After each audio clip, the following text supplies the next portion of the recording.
Hi guys welcome back to my channel. Ashwatthama మహాభారతంలోనే one of the greatest warrior. Ashwatthama ఎవరు, ఎవరికి పుట్టాడు, ఎలా పుట్టాడు, ఎందుకు కౌరవుల పక్షాన్ని ఎంచుకున్నాడు, అశ్వత్థామకు శ్రీకృష్ణుడు ఇచ్చిన శాపం ఏంటి, ఇలా చాలా విషయాలు నేను లాస్ట్ వీడియోలో చెప్పాను. Who is Ashwatthama in Mahabharatam. ఈ వీడియో చూడకపోతే వెళ్ళి చూసేయండి. ఆ వీడియో చూసిన తర్వాత ఈ వీడియో చూడండి, మీకు ఒక క్లారిటీ అనేది వస్తుంది. ఈరోజు టాపిక్ ఏంటంటే అశ్వత్థామ ఎవరు ఏందని మనం ఆల్రెడీ తెలుసుకున్నాం. అలాగే అశ్వత్థామకు శ్రీకృష్ణుడు కలియుగం అంతమయ్యే వరకు నువ్వు చావకుండా ఇలానే బ్రతికి ఉండని శాపం ఇస్తాడు. ఎవరికైనా ఇమ్మోటల్గా ఉండడం అనేది ఒక వరం, కానీ అది అశ్వత్థామకు ఒక శాపంగా మారింది. అశ్వత్థామకు ఎన్ని గాయాలైనా చీమునెత్తులు కారుతూ ఉన్నా అవి మానకుండా అలానే ఉంటాయి.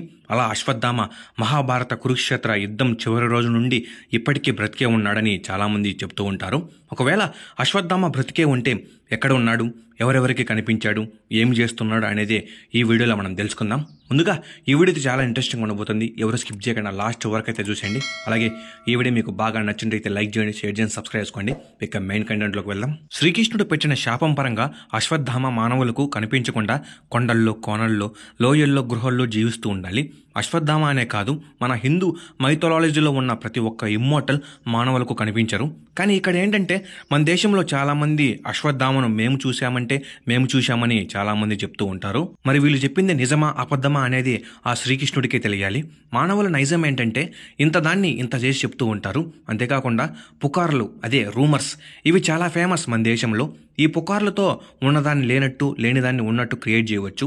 అంత పవర్ ఉంటుంది ఈ పుకార్లకి. కానీ హిస్టరీ అనేది ఒకటి ఉంటుంది, అది ఎప్పటికీ అబద్ధం చెప్పదు. అశ్వత్థామ బ్రతికే ఉన్నాడని హిస్టరీ చెప్పేసింది. అశ్వత్థామ ఇంకా బ్రతికే ఉన్నాడు అనే దానికి కొన్ని స్టోరీస్ అయితే ఉన్నాయి. అవి ఏంటో ఇప్పుడు మనం తెలుసుకుందాం. నేను ఇప్పుడు చెప్పబోయే ఈ రియల్ స్టోరీ అశ్వత్థామ నిజంగా బ్రతికే ఉన్నాడు అనే దానికి సాక్ష్యం పృథ్వీరాజ్ చౌహాన్. ఈయన 12వ శతాబ్దంలో చహమానా డైనస్టీకి కింగ్. పృథ్వీరాజ్ చౌహాన్ 1192లో గురిడ్ రూలర్ అయిన మొహమ్మద్ ఆఫ్ గోర్ చేతిలో ఓడిపోతాడు. అలా పృథ్వీరాజ్ చౌహాన్ అడవుల్లోకి వనవాసానికి వస్తాడు. అలా ఈయన వెళ్తూ ఉండగా ఈయనకు ఒక ఓల్డ్ మ్యాన్ కనిపిస్తాడంట. ఈ ముసలాయన చూడ్డానికి 12 నుంచి 15 అడుగులు ఎత్తుంటాడంట. అలాగే ఈయన మొహమంతా గాయాలున్నాయంట. అలాగే అశ్వత్థామకు నుదుట మీద ఒక మణి అయితే ఉంటుంది, దాన్ని శ్రీకృష్ణుడు తీసేసుకుంటాడు.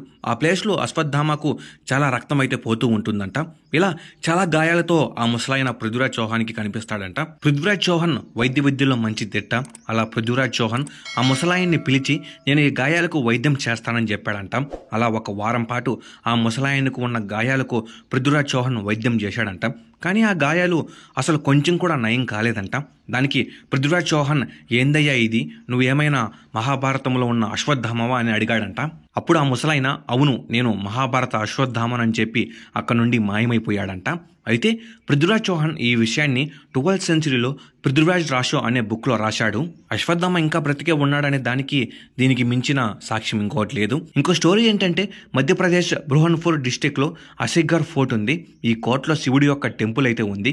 ఈ టెంపుల్ని ఈవినింగ్ అయితే మూసేస్తారు. అలాగే ఈ టెంపుల్ యొక్క డోర్స్ అనేవి చాలా స్ట్రాంగ్గా ఉంటాయంట.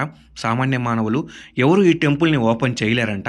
కానీ మార్నింగ్ పూజారి వచ్చి చూసేసరికి ఆ గుడిలో ఉన్న శివలింగంకి పూజలు చేసి ఉంటారంట. ఈ విధంగా ఏకంగా 5000 సంవత్సరాల నుండి ఇలా జరుగుతుందంట. ఇది ఒక మిస్టరీ అని చెప్పుకోవచ్చు.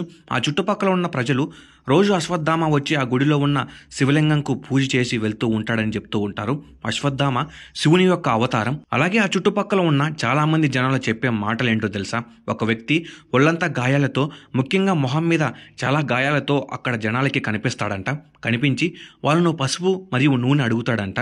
ఎందుకంటే తన గాయాలకు పూసుకునే దానికి అని చెప్తాడంట. 1968-1969 మధ్యలో పంజాబ్ లుధియానాలో జరిగిన ఇంకో స్టోరీ ఏంటంటే ఒక డాక్టర్ దగ్గరికి ఒక పర్సన్ అయితే వచ్చాడంట. ఆ పర్సన్కి మొహమంతా గాయాలు, అలాగే తన నెత్తి మీద ఒక పెద్ద గాయం ఉందంట. అలాంటి గాయాలను, అలాంటి మనిషిని ఆ డాక్టర్ ఎప్పుడు చూడలేదంట. ఆ డాక్టర్ తన స్టఫ్ని తీసుకుందామని వెనక్కి తిరిగి చూసేసరికి ఆ వింత మనిషి లేడంట. తర్వాత తను చూసింది అశ్వత్థామనేమో అని అతను ఈ స్టోరీ చెప్పాడు. ఇంకో మెయిన్ స్టోరీ ఏంటంటే ఎక్కడో ఒక హోటల్లో జరిగిన స్టోరీ ఇది. ఐ థింక్ అది ఉత్తరప్రదేశ్లో అనుకుంటా. ఒక హోటల్కి ఒక వింత మనిషి అయితే వచ్చాడంట. ఆ మనిషి చూడ్డానికి 12 అడుగులు ఎత్తున్నాడంట. అలాగే తన కళ్ళు ఎర్రగా దగదగ మెరుస్తున్నాయంట. వచ్చి అన్నం ఆకలిగా ఉందని అన్నం పెట్టించుకున్నాడంట. ఒక మెతుకు కూడా మిగలకుండా తినేశాడంట. అలాగే అక్కడ వాటర్ని కూడా ఒక చుక్క మిగలకుండా మొత్తం తాగేసి వెళ్ళిపోయాడంట. ఇలా చాలాసార్లు అశ్వత్థామ అక్కడికి వచ్చి అన్నం తిని వెళ్తూ ఉంటాడంట. చాలామంది చెప్పిన విషయం ఏమిటంటే అశ్వత్థామకు పోలిన ఒక వ్యక్తిని గుజరాత్ నర్మదా రివర్ చుట్టుపక్కల చూశామని చెప్పారు. ఇంకా ఇవి గైస్ నేను సెర్చ్ చేస్తే దొరికిన స్టోరీస్. కలియుగం అంతమయ్యే సమయానికి మహావిష్ణువు కల్కి అవతారంలో కలిని అంతం చేయడానికి వస్తాడంట. అప్పుడు అశ్వత్థామ కల్కికి హెల్ప్ చేయడానికి వస్తాడంట. ఈ వీడియో చేయడానికి ముఖ్య కారణం మన ప్రభాస్ అన్న అప్కమింగ్ మూవీ కల్కినే. అలాగే ఈ వీడియో మీకు బాగా నచ్చినట్టయితే లైక్ చేయండి, షేర్ చేయండి, సబ్స్క్రైబ్ చేసుకోండి. నేను మీ నుండి కోరేది ఒక లైక్, ఒక సబ్స్క్రైబ్ మాత్రమే. అలాగే మనము 4Kకి దగ్గరగా ఉన్నాం. అలా 4K సబ్స్ చేసేయండి గైస్. అలాగే 5K సబ్స్క్రైబర్స్ అయితే మీకు ఒక సర్ప్రైజ్ ఉంది. అది లాస్ట్ వీడియోలో కూడా నేను చెప్పాను. Okay, bye guys.